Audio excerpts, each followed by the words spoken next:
إن ربي لسميع الدعاء.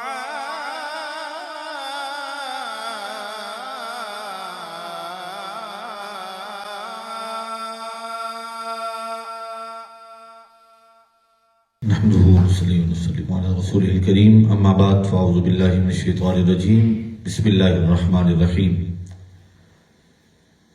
قد نرى تقلب وجهك في السماء فلنولينك قبلة ترضاها. صدق الله العظيم وصدق رسوله النبي الكريم الأمين الرؤوف الرحيم. اللهم صل على سيدنا ومولانا محمد وبارك وسلم. مدشم سامعین، ناظرین، آج بحمد اللہ تعالی سلسلہ تفسیر القرآن کا یہ دوسرا پروگرام ہے، جس میں آج قرآن مقدس کے دوسرے پارے کی ہم تفسیری خلاصہ بیان کرنے جا رہے ہیں۔ نماز تراویح میں تلاوت کی جانے والی آیات بینات جو سورۃ البقرہ کی آیت نمبر 145 سے لے کر اختتام میں پارہ نمبر 2 آیت نمبر 252 تک آج ہم کوشش کریں گے کہ اختصار کے ساتھ اس کا خلاصہ پیش کیا جائے۔ قرآن مقدس کے دوسرے پارے کا آغاز جو کہ سورۃ البقرہ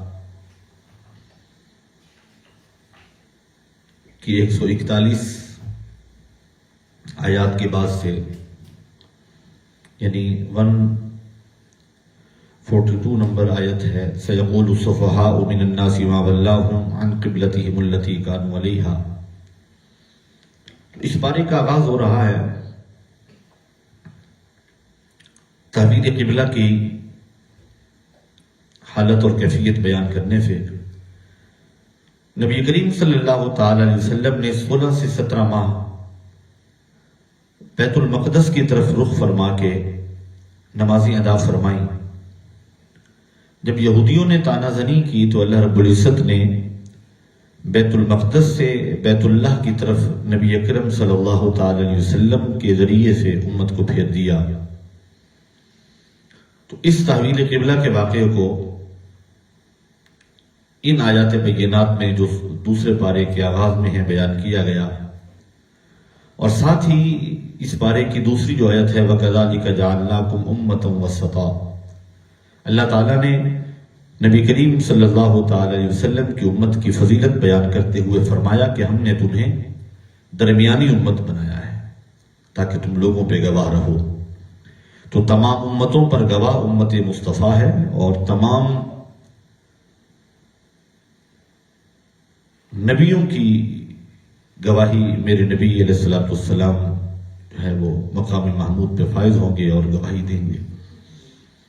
قد نری تقلب وجهک فی السماء، اے محبوب ہم آپ کے چہرے کو آسمان کی طرف اڑتا دیکھ رہے ہیں، پس آپ پھر جائیے فلنولینک قبلۃ ترضاها، جس قبلے کو آپ پسند فرمائیں۔ تو حضور کی پسند بھی بیت اللہ ہے، اور میرے کریم آقا علیہ الصلوۃ والسلام نے اپنا رخ انور بیت المقدس سے پھیر کر بیت اللہ کی طرف کر لیا۔ آج بھی جو زائرین جب حاضر ہوتے ہیں زیارات کے لیے تو مسجد ذو قبلتین آج بھی یہ گواہی دیتی نظر آتی ہے، کعبہ بنتا ہے اس طرف ہی ریاض، وہ جدھر رخ کو پھیر لیتے ہیں۔ اس کے بعد اسی پارے میں ایمان والوں کو جس چیز سے مدد مانگنے کا حکم دیا گیا وہ ہے صبر اور نماز۔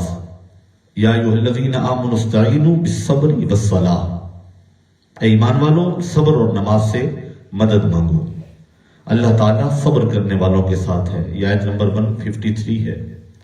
اس کے بعد شہداء کی حیات کا ذکر کیا گیا کہ شہید کو تم بظاہر جیسے دیکھ رہے ہو تو خیال کرنا یہ زندہ ہیں اور تمہیں ان کی زندگی کا شعور نہیں ہے۔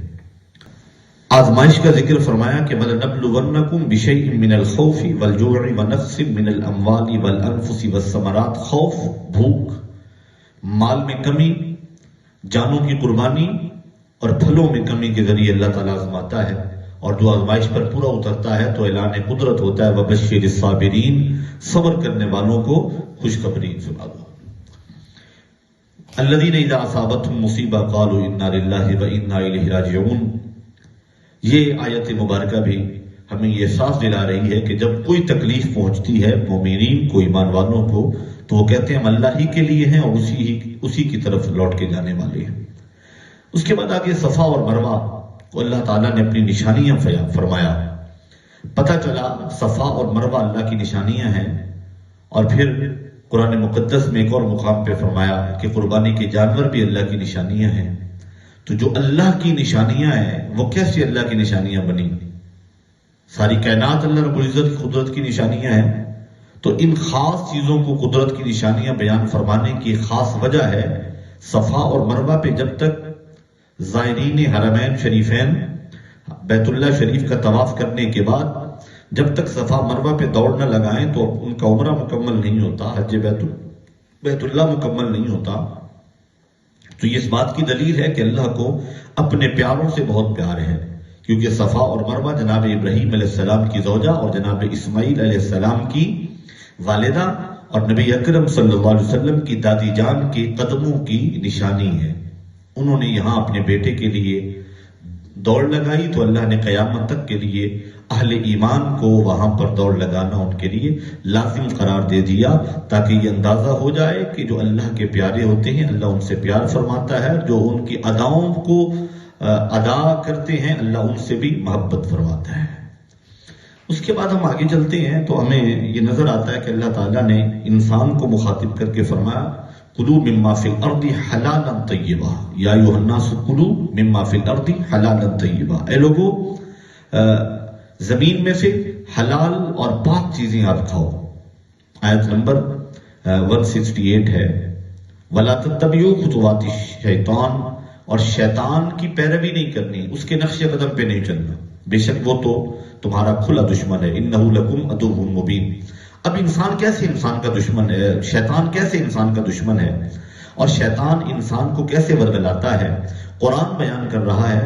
اللہ رب العزت فرما رہا ہے وَلَا تَتَّبِعُوا خُطُوَاتِ الشَّیطان، اس کے نقش قدم پہ نہیں چلنا، یہ دشمن ہے۔ کیا دشمنی کرتا ہے؟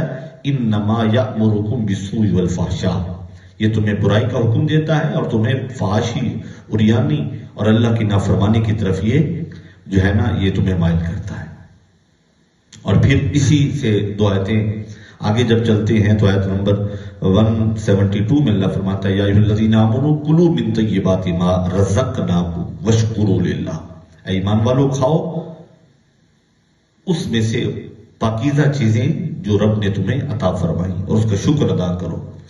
بندہ ہمابے کے بتقصیر خیش عذر بدرگاہ خدا میں آبرد، حضرت شیخ سعدی فرماتے ہیں بندہ وہی بہتر ہے جو ہر لمحہ اللہ کی بارگاہ میں خود کو عاجز تصور کرتے ہوئے اس کی کبریائی بیان کرے اور اس کا شکر ادا کرتا رہے۔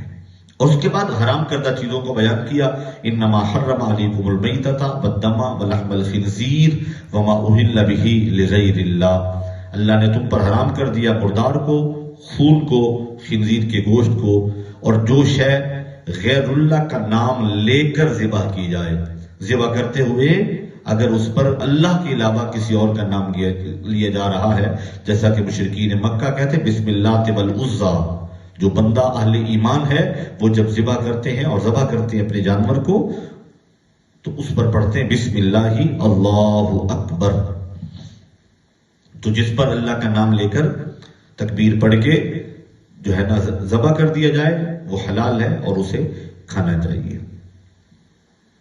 اس کے بعد اللہ رب العزت نے اسی دوسرے پارے کے جب ایک ربع مکمل ہوتا ہے تو آگے جب چلتے ہیں تو اللہ نے نیکی کو بیان فرمایا۔ نیکی کیا ہے؟ لیس البر ان تولوا وجوہکم قبل المشرق والمغرب، کہ نیکی بس کعبے کی طرف منہ کر لینا ہے، رخ کر لینا ہے، فرمانا نہ، مشرق اور مغرب کی طرف رخ کر لینے کا نام نیکی نہیں ہے۔ وَلَكِنَّ الْبِرَّ مَنْ آمَنَ بِاللَّهِ وَالْيَوْمِ الْآخِرِ وَالْمَلَائِكَةِ وَالْكِتَابِ وَالنَّبِيِّينَ لیکن نیکی یہ ہے کہ اللہ پر ایمان رکھنا، قیامت کے دن پر ایمان رکھنا، فرشتوں پر ایمان رکھنا، آسمانی کتابوں پر ایمان رکھنا، اور اللہ کے نبیوں کو جو ہے نا وہ نبی ماننا اور ان کا جو ہے نا انکار نہ کرنا۔ وَآتَى الْمَالَ عَلَىٰ حُبِّهِ، اب یہ جو ہے نا پہلو اس پہ غور کرنا ہے۔ اوپر تھا ایمانیات، اعتقاد اور عقائد بیان کیے گئے، اور وَآتَى الْمَالَ عَلَىٰ حُبِّهِ یہاں سے رفاہ عامہ کی طرف اور انسانیت کا درس، اخلاقیات کا درس دیا جا رہا ہے کہ نیکی صرف مشرق اور مغرب کی طرف رخ کر لینے کا نام نہیں ہے، بلکہ نیکی آت المال علی حبہ، مال کو دینا اللہ کی رضا کے لیے، اس کی محبت، اس کی محبت کے لیے، رشتہ داروں میں، یتیموں میں، مساکین میں، اور وابن السبیل مسافروں میں، وسائلین اور مانگنے والوں میں، محتاجوں میں، وفی الرقاب اور جو اپنی گردن چھڑانا چاہتے ہیں ایسے غلاموں کے لیے۔ اب یہاں بھی بات مکمل نہیں، فرما واقام الصلاۃ وآت الزکاۃ۔ اب ایک شخص رفاع عامہ کی کام تو کرتا ہے لیکن نماز چھوڑ دیتا ہے، نفلی صدقات کرتا ہے لیکن زکوٰۃ نہیں دیتا یا اس کا انکار کرتا ہے، تو وہ بھی اللہ کے ہاں پسندیدہ نہیں ہے۔ جو پسندیدہ ہے اور جو نیکی کے معیار پر پورا اتر رہا ہے وہ شخص ہے جس کا اعتقاد بھی ٹھیک ہو، عقائد بھی ٹھیک ہو، اور اس کے بعد اللہ کی مخلوق سے بھی پیار کرنے والا ہو، اس کے بعد واقام الصلاۃ وآت الزکاۃ، نماز قائم کرنے والا بھی ہو، زکوٰۃ دینے والے ہوں، وعدہ پورے کرنے والے ہوں، والموفون بعہدہم اذا عاہدوا والصابرین فی الباساء، صبر کرنے والوں جب تکلیف آ جائے، اولئک الذین صدقوا، اللہ فرماتا ہے سچے یہ ہیں، یہی لوگ سچے ہیں اور یہی متقی ہیں۔ اچھا، اس کے بعد قصاص کا ذکر ہوا ہے۔ اے ایمان والو، تم پر قصاص فرض کر دیا گیا، الحر بالحر والعبد بالعبد، آزاد کے بدلے آزاد، غلام کے بدلے غلام۔ اچھا، اس کے بعد یہ قصاص کا بیان ہوا، اور اس سے اگلے رکوع میں ہم جب دیکھتے ہیں تو قرآن مقدس کے اس دوسرے پارے کے جو ہے نا وہ دوسرے ربع کا یہ دوسرا رکوع بنتا ہے، آیت نمبر 183 ہے، یا ایھا الذین آمنوا کتب علیکم الصیام۔ ان گھڑیوں کا ذکر ہو رہا ہے جن میں آج ہم سانس لے رہے ہیں۔ ایمان والوں، تم پر روزے فرض کر دیے گئے، کما کتب علی الذین من قبلکم، جیسا کہ تم سے پہلے لوگوں پر فرض کیے گئے تھے، لعلکم تتقون، تاکہ تم متقی اور پرہیزگار بن جاؤ۔ اور پھر بیان کیا گیا کہ روزے ہیں کہ ایام معدود، گنتی کے دن ہیں 29 یا 30۔ اگر تم میں سے کوئی مریض ہے یا مسافر ہے، فعدۃ من ایام اخر، تو وہ باقی دنوں میں قضا کر لے گا۔ ان دنوں میں اسے رخصت ہے، باقی دنوں میں اس کی قضا کرے گا۔ اور آگے پھر فرمایا یہ وہ مہینہ ہے رمضان کا جس میں اللہ نے قرآن کو نازل فرمایا ہے۔ یہ قرآن ہدایت ہے لوگوں کے لیے، وبینات من الہدی والفرقان، فمن شہد منکم الشہر فلیصم، جسے یہ مہینہ نصیب ہو جائے اسے چاہیے کہ روزہ رکھے۔ ومن کان مریضا، اگر وہ بیمار ہے یا مسافر ہے، باقی دنوں میں اس کی قضا لوٹائے گا۔ اور پھر آگے اللہ رب العزت نے یہ پورا رکوع اگر ہم دیکھتے ہیں تو یہ سورۃ البقرہ کا یہ پورا رکوع ہمیں قرآن مقدس کی جو ہے وہ ان آیات کی طرف توجہ دلاتا، اور ان آیات میں رمضان مبارک کی برکات کی طرف توجہ دلاتا نظر آتا ہے، جو کہ رکوع نمبر 23 ہے سورۃ البقرہ کا، اور دوسرے پارے کا یہ رکوع نمبر 6 ہے۔ اس کے بعد اس سے اگلے رکوع میں اللہ رب العزت نے جہاد کا ذکر فرمایا اور جہاد کے احکامات بیان فرمائے، اور پھر اس سے اگلے رکوع میں جب چلتے ہیں تو حج کا ذکر ہوا، الحج اشہر معلومات، تو حج کے ذکر کرتے ہوئے اسی کے اندر وہ دعائیں آئیں جسے میرے نبی علیہ السلام نے سب سے بہترین دعا فرمایا، ربنا آتنا فی الدنیا حسنۃ وفی الآخرۃ حسنۃ وقنا عذاب النار۔ تو یہ بھی اسی سورۃ البقرہ کے جو ہے وہ دوسرے پارے کے اندر ہے، آیت نمبر 201 ہے کہ میرے اللہ مجھے دنیا میں بھی حسنہ بھلائی عطا فرما، آخرت میں بھی حسنہ بھلائی عطا فرما، اور مجھے جہنم کے عذاب سے محفوظ فرما۔ اور اسی رکوع میں جو ہے نا یہ رکوع نمبر 24 ہے، اے ایمان والو ادخلوا فی السلم کافہ، اے ایمان والو اسلام میں پورے داخل ہو جاؤ۔ اور پھر وہی بات ریپیٹ ہو رہی ہے جو کچھ رکوع پہلے ہوئی، ولا تتبعوا خطوات الشیطان، فرمایا شیطان کے نقش قدم پہ نہ چلنا، وہ تمہارا دشمن ہے۔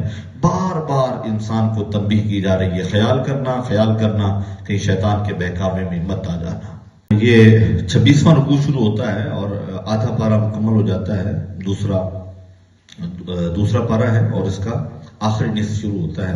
2 ربع مکمل ہو گئے. سل بنی اسرائیل کم آتیناہم من آیۃ بینہ. اچھا، بنی اسرائیل کا تذکرہ ہم نے کل بھی نماز تراویح میں جو تلاوت کی گئی آیات بینات تھیں پہلے پارے میں، تو بنی اسرائیل کو مخاطب کیا گیا. اب یہاں پر بھی بنی اسرائیل کا تذکرہ ہو رہا ہے، اور بنی اسرائیل کو بار بار جو ہے یہ تنبیہ کی جاتی ہے. وجہ کیا ہے؟ اس کی وجہ یہ کہ اللہ کی جو ہے نا وہ اللہ کے نبی جناب یعقوب علیہ السلام کی اولاد میں ہیں، اور بنی اسرائیل میں بہت سارے نبی آئے، لیکن بنی اسرائیل جہاں ان پر اللہ رب العزت کی طرف سے بے پناہ انعامات ہوئے، وہی نبی رحمت صلی اللہ تعالی وسلم کی تشریف آوری کے بعد انہوں نے ماننے سے انکار کر دیا، جس وجہ سے انہیں بار بار تنبیہ کی جا رہی ہے اور یہ احساس دلایا جا رہا ہے کہ نبی آخر الزمان کو مان لو، اس میں تمہاری آخرت کی اور دنیا کی دونوں بھلائیاں ہیں. کتب علیکم القتال وہو کرہ لکم، فرمایا تم پر جہاد کو فرض کر دیا گیا ہے اگرچہ تمہیں یہ پسند نہیں ہے. اور یہ بھی اچھا ایک بہت خوبصورت میسیج ہے سورۃ البقرہ کی، جو ہے نا وہ آیت نمبر 216 ہے، 216 نمبر سورہ آیا ہے. کتب علیکم القتال وہو کرہ لکم، اس سے اگلی جو جملہ ہے. اور قرآن کو جب آپ پڑھیں گے نا تو ایک رکوع میں ایک مفہوم چل رہا، ایک مضمون چل رہا ہوتا ہے، ٹاپک چل رہا ہے، تو اسی میں سے اگر کسی ایک آیت کو لیتے ہیں تو وہ آپ کو بہت سارے میسیج دے رہی ہوتی ہے. اور اسی بات کے دوران اسی آیت میں ایک بات چلتے ہوئے بیچ میں ایک ایسی بات آتی ہے جو آپ کے دل کو آ کے دستک دیتی ہے. عسیٰ ان تکرہوا شیئا وہو خیر لکم. اگر یہ سمجھ آ جائے نا تو میرے بھائیوں میرا خیال ہے ہم زندگی میں ڈپریشن سے نکل جائیں گے، پریشانیوں سے ہماری جان چھوٹ جائے گی. اللہ رب العزت کتنی خوبصورت انداز میں ہمیں یہ تسلی دے رہا ہے، عسیٰ ان تکرہوا شیئا وہو خیر لکم. ان قریب وہ شے جو تمہیں ناپسند ہے وہ تمہارے لیے بہتر ہو سکتی ہے. جو تمہیں لگتا ہے کہ یہ اچھی نہیں ہے، یہ مشکل ہے، تکلیف والی ہے، اس میں تمہاری بہتری ہے. وَعَسَىٰ تُحِبُّوا شَيْئًا وَهُوَ شَرٌّ لَكُمْ. اور ممکن ہے وہ شے جو تمہیں پسند ہے وہ تمہارے لیے بہت بری ہو. تو کتنا خوبصورت یہ میسیج ہے. اللہ ہمیں یہ فہم نصیب فرمائے قرآن کی برکت سے. اب اس کے بعد اگلا رکوع شروع ہوا تو فرمایا محبوب آپ سے یہ پوچھتے ہیں کہ اشہر الحرام میں یعنی حرمت والے مہینوں میں یہ جہاد کے بارے میں آپ سے پوچھتے ہیں، جنگ کے بارے میں پوچھتے ہیں. تو وہ بات پھر آگے بیان ہوئی تو رب کائنات نے بڑے خوبصورت انداز میں فرمایا کل قتال فیہ کبیر وصد عن سبیل اللہ وکفر بہ والمسجد الحرام واخراج اہلہ منہ اکبر عند اللہ والفتنۃ اکبر من القتل. اچھا، جیسے میں نے کہا نا کہ کوئی ایک جملہ آتا ہے جو آپ کو آ کے دستک دیتا ہے، تو ایک یہ جملہ بھی ہے والفتنۃ اکبر من القتل. فرمایا فتنہ یہ قتل سے بھی بہت بڑی چیز ہے. تو کبھی ایسا جملہ آپ کے منہ سے نہ نکلے کہ جس سے فتنہ پیدا ہو جائے، فساد پیدا ہو جائے. اللہ اکبر. ان الذین آمنوا والذین ہاجروا وجاہدوا فی سبیل اللہ. اللہ رب العزت فرماتا ہے ایمان والے، بے شک وہ لوگ جو ایمان لے آئے اور جنہوں نے ہجرت کی اور جنہوں نے جہاد کیا اللہ کے راستے میں، اولئک یرجون رحمت اللہ، یہ اللہ کی رحمت کے امیدوار ہیں. اللہ بخشنے والا بھی ہے، رحم فرمانے والا بھی ہے. آیت نمبر 218. اللہ اکبر. یسألونک عن الخمر والمیسر. اے محبوب آپ سے یہ خمر کے بارے میں پوچھتے ہیں، شراب کے بارے میں پوچھتے ہیں. اور ایک اور چیز جس کی طرف میں توجہ دلوانا چاہتا ہوں وہ ہے جوا. حرام افعال میں سے ایک حرام فعل جوا ہے. اور آج ہماری قوم کو، ہمارے معاشرے کو سوشل میڈیا کے ذریعے، مختلف گیمنگ ایپس کے ذریعے جوئے پہ لگایا جا رہا ہے. ارباب اقتدار کو آنکھیں کھولنی ہوں گی اور ہماری نوجوان نسل کو بھٹکنے سے اور بہکنے سے بچانا ہوگا. چند پیسوں کے لالچ دے دے کر اور مختلف قسم کے جو ہے نا وہ سوشل میڈیا ہینڈلر جو ہیں یا سوشل میڈیا پہ جو مختلف انداز میں لوگ جنہیں دیکھتے ہیں، انہیں بھی جب ہم دیکھتے ہیں کہ وہ ان گیموں کو پروموٹ کر رہے ہیں جو جوئے پر مبنی ہے، تو خدا کا خوف کریں. یہ دنیا کی رنگینی چند روزہ ہے، کہیں اپنی آخرت نہ تباہ کر لیں. تو یہ جوئے سے خود کو بچائیں، کہیں یہ نہ ہو کہ اپنی قبر کو جو ہے نا وہ عذاب کا اور جہنم کا گڑھا بنا لیں. سارے مضامین ہم دیکھتے ہیں کہ دوسرے پارے میں بیان ہوئے، خواتین سے متعلقہ مسائل بیان ہو رہے ہیں۔ رکوع نمبر 28 جب شروع ہوتا ہے تو خواتین سے متعلقہ بہت سارے مسائل بیان ہوئے، اور آیت کا رکوع نمبر 28 کی جو پہلی آیت ہے، آیت نمبر 222، اس کا اختتام کتنے خوبصورت الفاظ سے ہوا ہے۔ ان اللہ یحب التوابین و یحب المتطہرین، بے شک اللہ تعالیٰ توبہ کرنے والوں کو پسند فرماتا ہے اور پاکیزگی اختیار کرنے والوں کو اللہ پسند فرماتا ہے۔ اس کے بعد خالق کائنات نے قسم کا بیان فرمایا، اور فرمایا اللہ تعالیٰ لغو قسموں کے بارے میں تمہاری پکڑ نہیں کرتا، مواخذہ نہیں فرماتا، لیکن جو جان بوجھ کر قسمیں اٹھائی جائیں ان پر اللہ تعالیٰ وَلَٰكِن يُؤَاخِذُكُم بِمَا كَسَبَتْ قُلُوبُكُم، تو جو تم قسمیں دل سے اٹھاتے ہو، جو دل کے تمہارے افعال ہیں اور جو تم جان بوجھ کر کرتے ہو، تو اس پر اللہ تعالیٰ پکڑ فرماتا ہے۔ اب اس کے بعد ایلا بیان کیا گیا۔ ایلا کیا ہے؟ ایلا ایک ٹرم ہے جسے سمجھنا ضروری ہے۔ للذین یؤلون من نسائہم، ایلا کہتے ہیں اپنی زوجہ سے، اپنی بیوی سے 4 ماہ تک دور رہنے کی قسم اٹھا لینا۔ اگر کوئی شخص 4 ماہ تک اپنی زوجہ سے، اپنی بیوی سے، اپنی وائف سے دور رہنے کی قسم اٹھاتا ہے کہ میں تمہیں ہاتھ نہیں لگاؤں گا، تمہارے قریب نہیں آؤں گا، اور 4 ماہ تک، اس سے پہلے اگر رجوع کر لیتا ہے تو جو ہے نا وہ رجوع کے لیے اسے کفارہ قسم جو ہے نا وہ دینا ہوگا، اور اگر اس نے اس سے عزم طلاق کر لیا ہے اور طلاق کے ارادے سے اس نے یہ کہا ہے تو پھر طلاق ہو جائے گی۔ اور طلاق کے مسائل میں نے عرض کیا کہ بہت ڈیٹیل میں ہوتے ہیں، اور اب اس سے اگلی آیت میں جو بیان کیا گیا وہ بتائے گا والمطلقات یتربصن بانفسہن ثلاثۃ قروء، اور جو مطلقہ عورتیں ہیں جسے طلاق ہو جائے خدا نخواستہ، تو قرآن کہتا ہے کہ وہ 3 ماہ تک عدت گزارے۔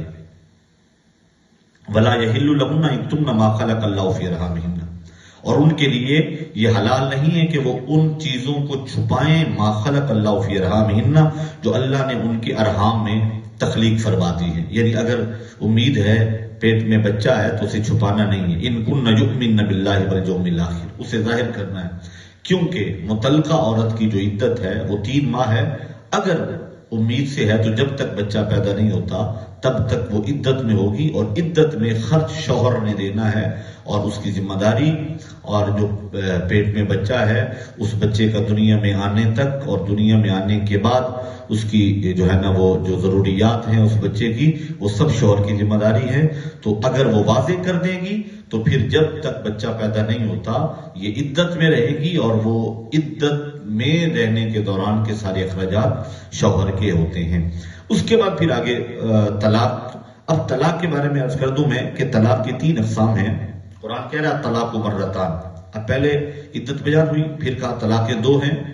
2 طلاق کے بعد فَإِمْسَاكٌ بِمَعْرُوفٍ أَوْ تَسْرِيحٌ بِإِحْسَانٍ، یا تو روک لیا جائے اچھے طریقے سے، یا اچھے طریقے سے انہیں آزاد کر دیا جائے اور چھوڑ دیا جائے۔ اب یہاں پہ غور کرنا ہے، 1 طلاق اور 2 طلاق۔ اگر 1 طلاق دی ہے اس کے بعد بھی رجوع کی گنجائش ہے، دوسری طلاق دے دی ہے تو پھر بھی رجوع کی گنجائش ہے، دوران عدت شوہر رجوع کر سکتا ہے، اور عدت کے بعد 2 طلاقیں دی ہیں، عدت گزر گئی تو پھر دوبارہ تجدید نکاح ہوگی، جسٹ دوبارہ نکاح کیا جائے گا حق مہر کے ساتھ، نئے حق مہر کے ساتھ، گواہوں کی موجودگی میں۔ اور اگر عدت کے دوران رجوع کر لیتا ہے زبانی، کلامی یا فعلی طور پہ، تو پھر بھی جو ہے وہ رجوع کرنا اس کے لیے جائز ہے، وہ میاں بیوی ایک دوسرے کے لیے حلال ہیں۔ ہاں فَإِن طَلَّقَهَا فَلَا تَحِلُّ، اگر تیسری طلاق بھی شوہر اپنی بیوی کو دے دیتا ہے، قرآن کہتا ہے اب وہ اس کے بعد اس کے لیے حلال نہیں ہے، حَتَّى تَنكِحَ زَوْجًا غَيْرَهُ، یہاں تک کہ وہ کسی اور شوہر کے ساتھ نکاح کرے، اور اگر وہاں نباہ نہ ہو سکے فَإِن طَلَّقَهَا، وہ دوسرا شوہر بھی طلاق دے دے، فَلَا جُنَاحَ عَلَيْهِمَا أَن يَتَرَاجَعَا إِن ظَنَّا أَن يُقِيمَا حُدُودَ اللَّهِ، پھر کوئی گناہ نہیں ہے ان دونوں پر اگر وہ رجوع کرنا چاہیں، یعنی شوہر نے، دوسرے شوہر نے طلاق دے دی، عدت گزارنے کے بعد پہلے شوہر کے ساتھ اب اگر نکاح کرنا چاہتی ہے تو اللہ رب العزت کی حدود کو اگر قائم رکھنے کا انہیں یقین ہے تو پھر وہ دوبارہ ایک ہو سکتے ہیں۔ اس کے علاوہ 3 طلاق کے بعد ان کا آپس میں دوبارہ ملنا شرعی طور پہ حرام ہے اور قرآن پاک کے احکامات کی واضح طور پہ خلاف ورزی ہے۔ یہ آیت نمبر 230 میں پڑھ رہا ہوں اور اس کا میں نے آپ کے سامنے مفہوم پیش کیا ہے۔ اس کے بعد ہم دیکھتے ہیں کہ رکوع نمبر 30 ہے اور اللہ رب العزت نے ان میں بھی آغاز میں طلاق کے حوالے سے کچھ احکامات ہیں اور اس کے بعد پھر اپنی اولادوں کو مائیں کتنے عرصے تک دودھ پلائیں، یہ بڑا اہم مسئلہ ہے۔ والوالدات یرضعن اولادہن حولین کاملین، ماؤں کو چاہیے کہ اپنی اولادوں کو مکمل 2 سال تک دودھ پلائیں۔ لمن اراد ان یتم الرضاعہ، اگر وہ چاہتی ہیں کہ وہ مدت رضاعت کو مکمل کریں۔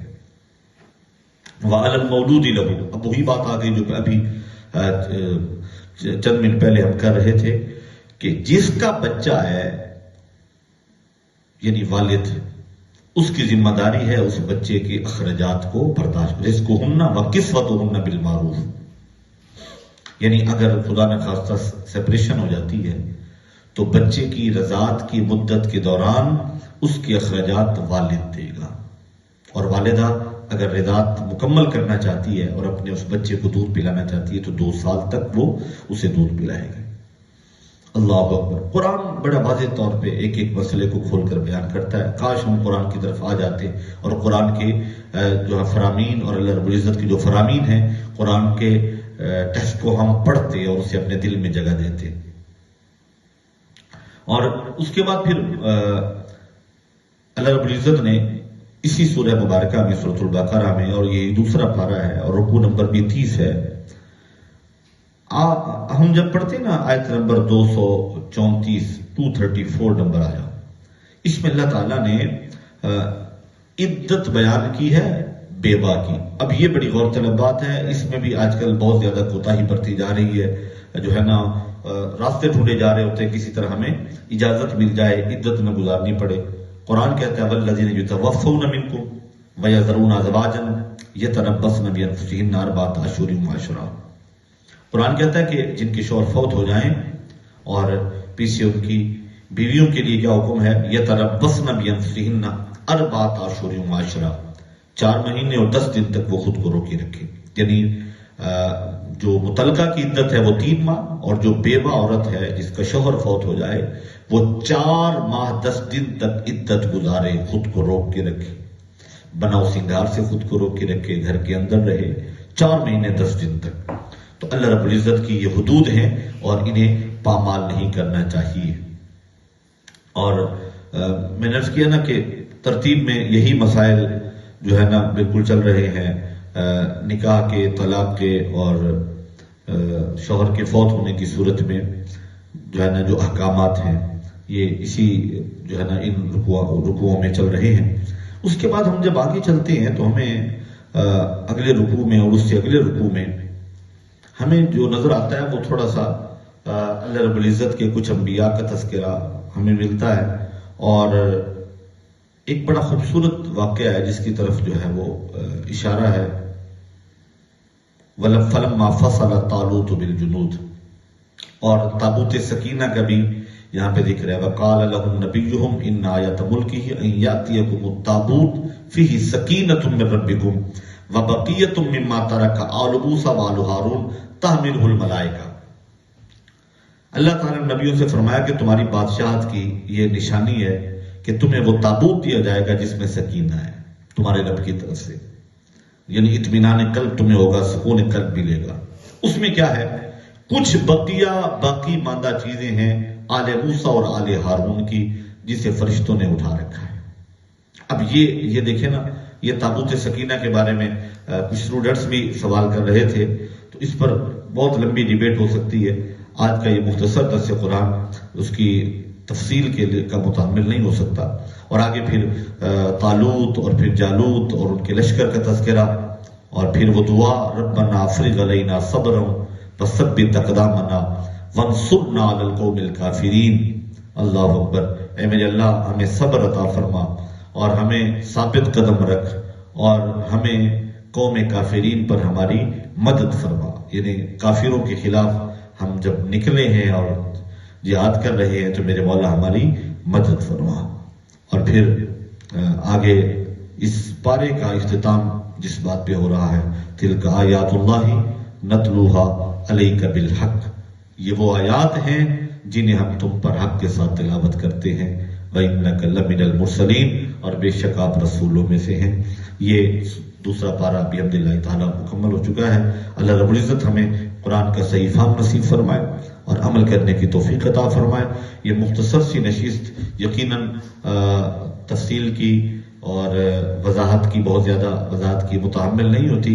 یہ خلاصہ ہوتا ہے تراویح میں پڑھی جانے والی تلاوت کا، تراویح میں پڑھی جانے والی آیات بینات کا، اور اس تلاوت کا جو مساجد میں حفاظ کرام فرماتے ہیں اور ساری امت ان بابرکت ایام میں قرآن کو سنتی ہے. اللہ رب العزت ہمیں قرآن کا صحیح فہم، قرآن کی سچی محبت نصیب فرمائے.